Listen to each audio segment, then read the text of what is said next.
I believe Aang can save the world.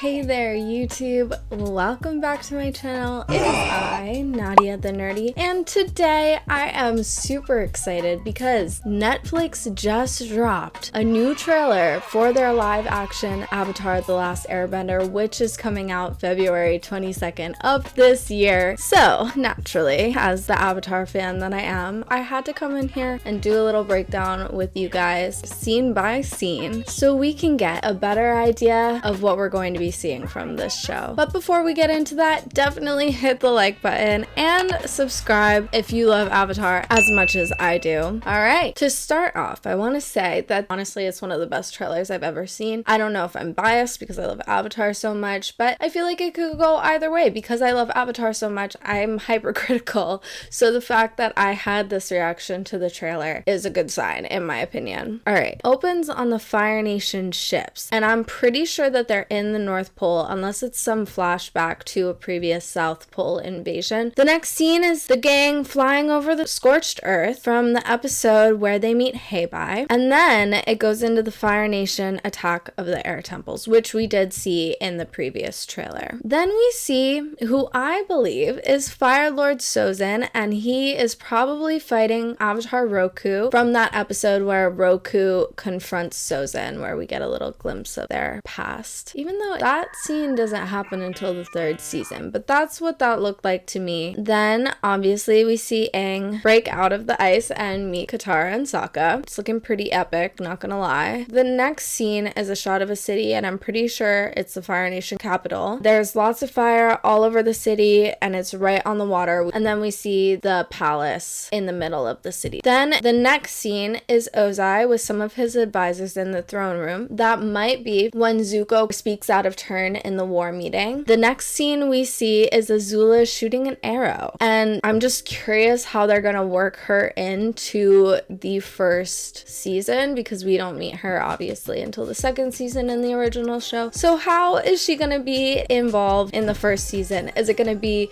through flashbacks, or is she going to be playing a more active role in the story? Only time will tell. And this editing, you have Azula shooting the arrow, right? And then the next scene is the gang standing in a little town or a city talking to someone, and then there's an explosion, as if like Azula's arrow set off an explosion. But I don't know exactly where this explosion is happening. I was trying to figure it out. I was literally sitting there thinking about it last night, like, where is this? At first I was like, oh, is this on Kyoshi Island? But it honestly looks like too big of a city to be Kyoshi Island. But the thing is that the guy that they're talking to, who we can kind of see in the foreground, is wearing green, so it's definitely in the Earth Kingdom somewhere. But I was just trying to think of where they actively were fighting Fire Nation. I don't know, but I guess we'll see. If you guys have any idea of where that could possibly be, please let me know in the comments because I'm not sure. The next scene is Zuko, and this is from when he rescues Iroh from the Earthbendings. The Earthbendings. This is the scene where he rescues Iroh from the Earthbenders who capture him. That iconic scene where he literally is taking a hot tub and then they capture him naked. Enough! We need to leave now! Get out of the water! Very well.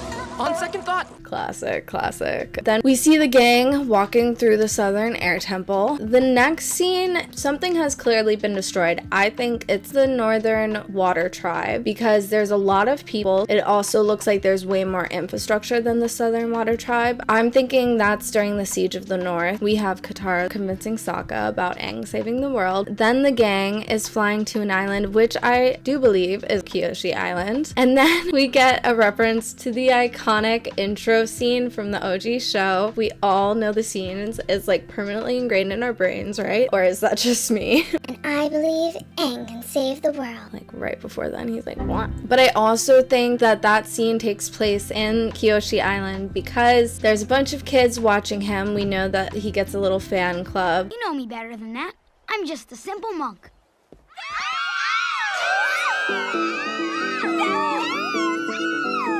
Plus, everyone's wearing green, and he's showing off, which he does in Kyoshi Island. And then you have Katara and Sokka there watching him, and Sokka's eating, and I mean, man's gotta eat, right? Can't talk. must eat. But also, part of that scene in the original show is like all these foods they're eating. But then I love how it says based on the global phenomenon. Because yes, that is accurate. And it shows how much respect it seems like the showrunners have for the original creation, because they didn't just say based on Avatar the Last Airbender. They wrote based on a global phenomenon. Case in point. Then we get to see Prince Zuko's ship in the North Pole. Iroh and Zuko are talking about how much he's been putting into finding the Avatar. I chased down every hint of the Avatar. The next thing we see is, assuming it's a Fire Nation person, hanging the wanted poster of Aang. That probably is from the episode of The Deserter where they meet, gosh, what's his name? Zhang, where they meet Zhang. I think that's the first time we see the poster of Aang. Then we have the Fire Nation army. They're either hyping up Commander Zhao or maybe Azula, since she's in this first season. The trailer then goes back to Zuko on the ship, and he's again talking about capturing the Avatar. Then it goes back to Zuko and Iroh fighting the Earth Kingdom soldiers that we saw earlier. Next we see Ozai, and he isn't wearing a shirt. I tell you, this man is so fine. When I tell you this man is scrump-dilly-icious, he make me wanna, oh God. And I'm guessing it's right before the Agni Kai with Zuko, because we see someone bowed before him like Zuko does. Then we see Ozai shooting fire at Zuko, and that's definitely the flashback from when he gets his scar. Next we hear Aang talking about being the Avatar and crying. I don't want the responsibility. You don't have to do this alone. Aang hugs Appa, and I'm wondering if that might be at the Southern Air Temple after he went into the Avatar state. That voiceover leads into the scene where they're riding on Appa, probably early into their adventures. I'm wondering if that's after Kyoshi Island, because it looks pretty forested and green. It doesn't look super cold, so I think they're a little bit north, but they're looking pretty dirty, so they definitely have gone through something recently. And they have Momo, so they've already been to the Southern Air Temple. The next scene after that, we see June.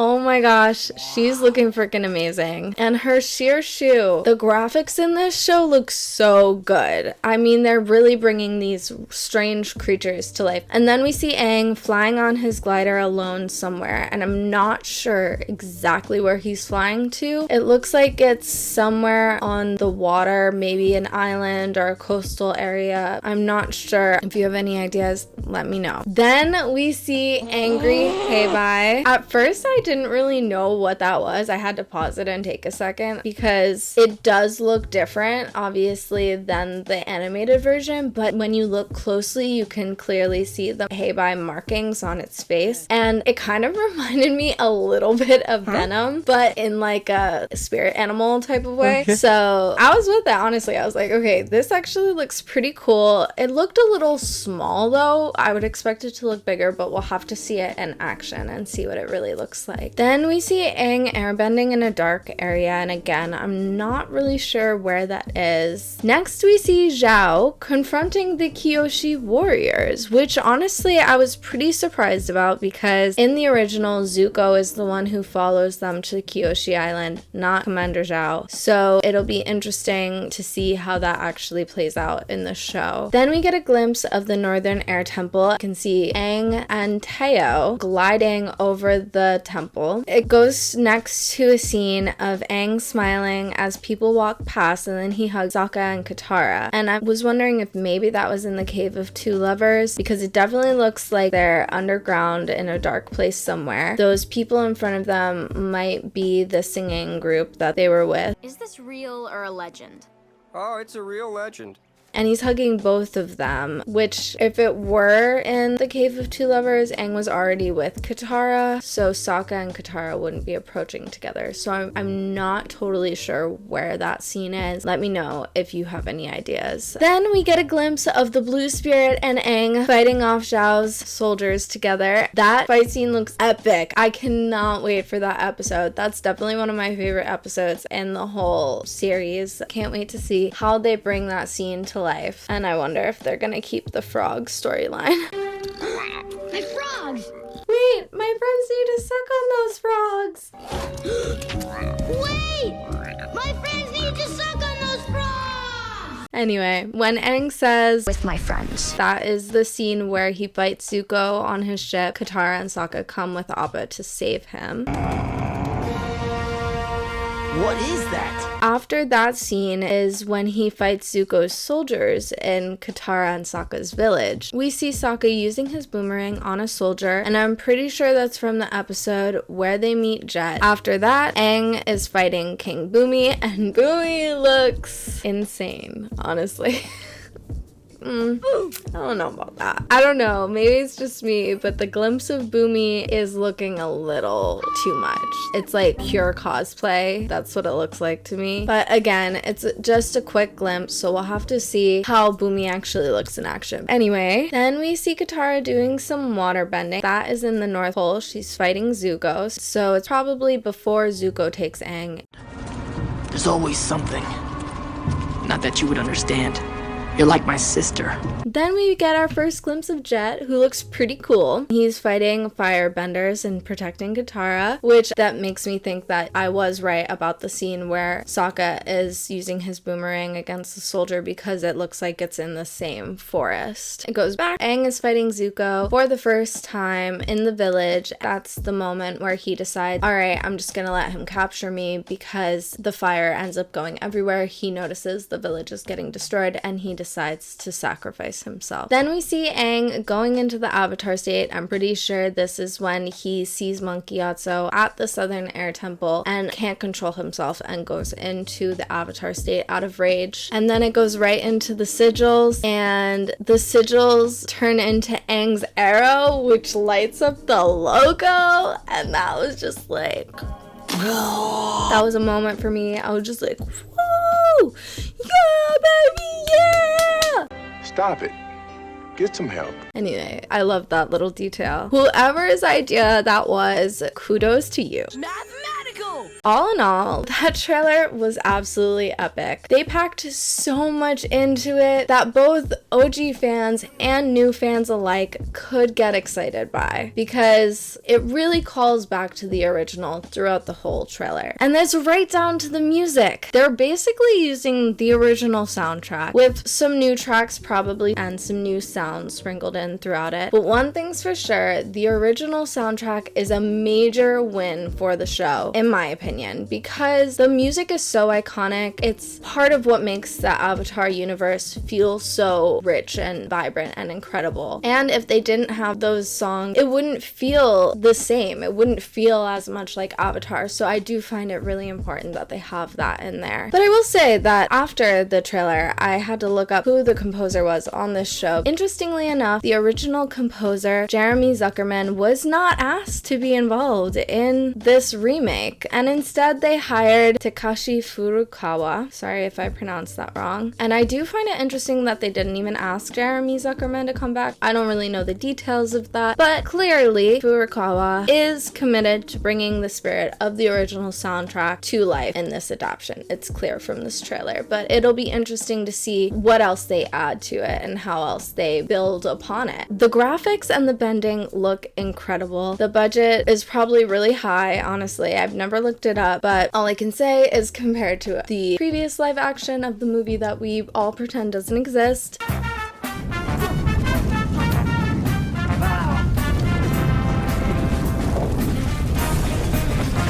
this one is looking really good, really crisp, very real life. I mean, it still looks CGI, like we know it's CGI, obviously, but looks pretty good in my opinion. So in my last video, I talked a lot about the costumes being too crisp. Flashback. Something about the costumes that just looks so costumey. End of flashback. But in this trailer, you can clearly see that they do get worn. There's scenes where they're looking dirty, and so I'm just gonna say say they look way better in action than they did in that other trailer, which was really just a glimpse, which I kind of knew. I knew I was being a little nitpicky. I knew I'd have to see it in action, and we got a little more of the action. And it was really exciting to hear some of the actors' voices and to see them do a little more, because again, in the last trailer, we really didn't see a lot of the acting. We didn't hear anyone's voice but Iroh's. And to be honest, the casting does look pretty spot on. Everyone's acting looks pretty good. We'll have to see it in action, of course. Then we can make a real conclusion about it. Until then, for now, it's looking pretty good in my opinion. Overall, I'm super impressed with the trailer, and I do hope that the actual show is as good as this trailer looks. I would say that I'm still overall cautiously optimistic, since sometimes trailers look way better than the actual thing that the trailer is for. They use all the best scenes in the trailer, and then the movie or the show kind of falls flat. So that's why I'm still cautiously optimistic. It's looking good, but you never really know until you actually get the final product. But I will say that I think you can tell that the showrunners did put a lot of effort into this show to make it feel like it's part of the Avatar universe. As I said earlier, I'm super curious to see how they work in Azula to the first season, as well as Ozai. I'm wondering if they're playing active roles or if it's just flashbacks. Ozai, I can see how he'll be in the flashbacks, obviously, with part of Zuko's backstory. And also, I'm excited to see and curious to see, I think, what other changes or shifts they made from the original show. Like, for example, Zhao being the one who confronts the Kyoshi warriors instead of Zuko. Just really interested to see how that plays out and what other changes they made to the story. Anyway, I honestly can't wait. I feel like we've been waiting forever for this show to drop, and I'm not gonna lie, I can't wait to see how much my analysis of this trailer is correct and how much of it is not correct, what I was spot on with and what I totally missed. Let me know in the comments what you guys think, and let me know if you can identify any of the scenes that I couldn't in the trailer, and we can work together to figure it out, right?